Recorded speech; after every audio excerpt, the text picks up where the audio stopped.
Magandang hapon po, Sir Ariel at kay Sir Ronald. Sir, ikwento po ninyo sa amin, sir, no? Paano po ninyo nalaman na ganun na lang nga po ang nangyari po sa inyong anak? Yung paalam sa kanyang papa, nanghiram ng tira daw sa kapitbahay. Mamintik siya ng mga daw siya ng ibon. Sino pong mga kasama niya noon, Sir Ronald? Siya lang po. So kinabukasan nyo na lang po nakita? Opo, pagkalinggo. Saan nyo po siya nakita, sir? Doon sa malayo, sir. Okay. Mari nyo po bang i-describe po sa amin, Sir Ronald, kung paano nyo po natagpuan ang inyong pong pamangkin? Nakakaiyak kasi, sir. Masakit pa para kay Sir Ronald na sariwain yung nangyari po. Pero sir, base po ba dun sa nakita po ninyo na lagay po ng inyong pamangkin, masasabi po ba ninyo na aksidente po ba yung nangyari sa kanya? Meron po ba siyang mga sugat, mga galos? Marami po siyang sugat sa ulo lang po, sir, at saka sa kamay. Ito po ba, sir, ay nakarating na sa ating mga kapulisan? Opo. Magandang hapon po sa inyo, Captain. Good afternoon po, sir. Mari niyo po ba kaming i-update? Ano po ang tunay na nangyari? Grade 4 student na si Ariel Jr. Ang nangyari po, nawala po siya nung 15, natagpuan nung 16 at around 2:30 p.m. at wala na siyang buhay. Natagpuan siya doon sa ilalim ng mga kawayan, puno ng kawayan. Agad po tayong sinicure natin yung area. Nag-request po tayo ng suko.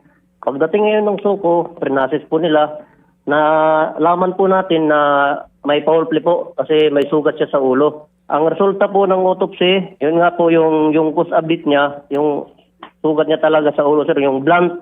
The cause of death is blunt and sharp force traumas of the head. Ibig po sabihin yan, merong pinalo sa ulo ni Ariel Jr. na hindi gaanong matalas. Opo. Ito po yung patuloy na inimbestigahan po natin.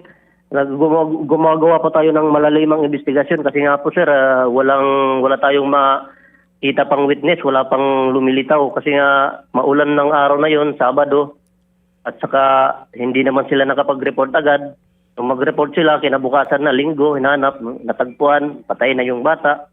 So yun po yung ginagawa natin po, sir. Wala po tayong inaano na anggulo, lahat po tinitingnan po natin, sir, yung mga posible na dahilan. Ibig nyo pong sabihin, Captain, sa ngayon po, wala pa tayong persons of interest. Wala pa po, sir. Yun po yung kasama po sa ginagawa po nating investigasyon. Binabalik-balikan po ng tropa natin yung area po, sir. Captain, yung area po kung saan nahanap itong si Ariel Jr., yan po ba malayo sa mga kabahayan? Medyo mga 200 meters or more away from the household.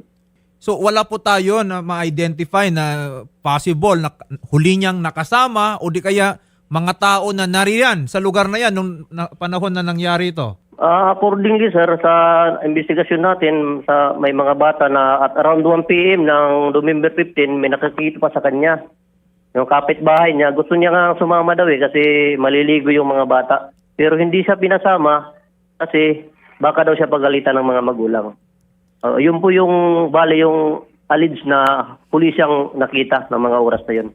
Malaman natin sino ba yung madalas na pumupunta dyan sa lugar na yan o di kaya sino yung mga madalas na nakakasama nitong si Ariel Jr.?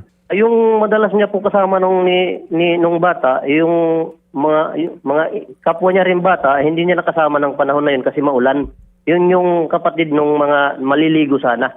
Okay. Yung kasama niya, gano'n din yung edad, 10 years old, gano'n 11. Pero doon sa area, sir, tinitingnan natin kung sino may-ari ng lupa doon. Baka sakali kung may nakita sila. Yun po yung binabalik-balikan natin, sir. Pero doon po ba sa crime scene, Captain, wala ba tayong nakita na any personal belongings, personal items ng possible natin na suspects dito? Yun nga po, sir, wala tayong natagpuan sa may katawan niya, sa malapit sa niya. Kumbaga walang sign of struggle. Tingin namin, sir, parang tinapon lang siya doon. Kasi yung tirador niya, sir, nung kinabukasan nahanap namin mga 10 meters away from the body.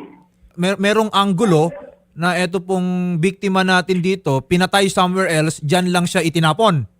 Opo. Yun po yung nakikita namin kasi yung crime scene, sir, walang dugo Kung ganon, syempre kung bibit-bitin mo yung tao papunta dyan, baka meron tayong mga clues, baka may mga DNA tayong makukuha dyan, may mga fingerprints o di kaya hair samples na pwedeng mag-identify dun sa tao? Yun po yung hinahanap natin. Kaya lang madamo po eh. Saka maulan nung Sabado, maulan nung Linggo.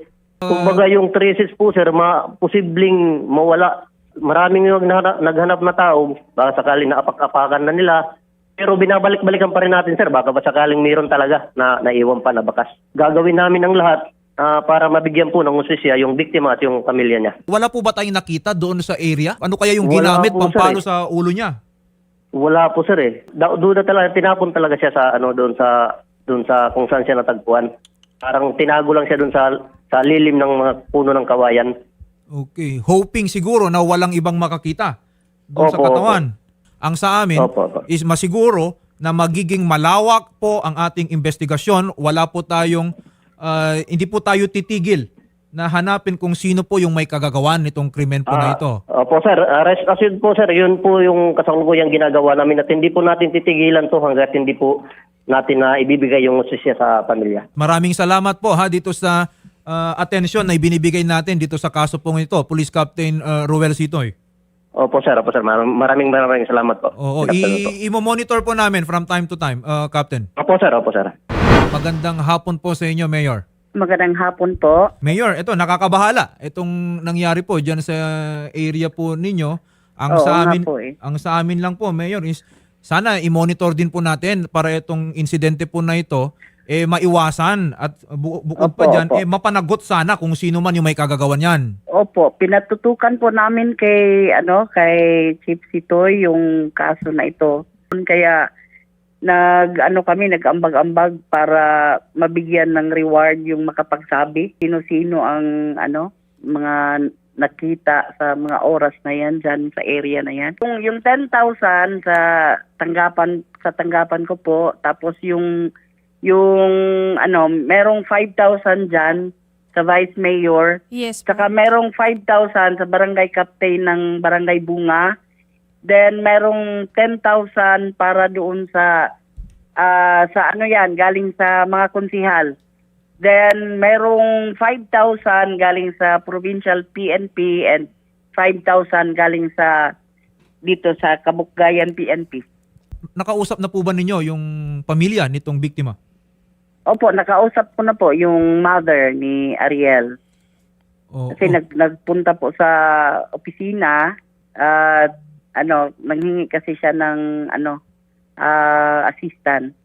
Umaasa rin po kami sa tulong na maibibigay po ng ating LGU dito sa pamilya. Aside of course doon sa investigation na ginagawa po ng ating kapulisan. Mayor, maraming salamat po, Mayor Gemma Adobo ng Kabugkayan, maraming salamat. Biliran. Salamat Mabuhay po po kayo, sa Mayor. tawag. Sa mga makapagbibigay po ng impormasyon, pwede po kayo magmensahe sa aming page or mag-comment kayo sa video na to, or pwede niyo pong ipagbigay alam na po mismo sa tanggapan po ni Police Captain Ruel Sitoy, ang Chief of Police po ng Kabugkayan, Biliran, PNP, sa kung sino man po ang makakapagpaturo or any information patungkol po sa kaso ni Ariel Bulante na isang grade 4 student, 10 years old lamang po ito. Sir, baka may panawagan po kayo, kausapin niyo, baka nakikinig po yung may kagagawan po nito. Ang lang po namin, sumoko na po siya hanggat may oras pa. Tututukan po namin ang kaso po Salamat po. ni Junior, at kung meron man po kaming impormasyon na makuha, ay agad po namin itong ititimbre kay Captain Ruel Sitoy. Salamat po.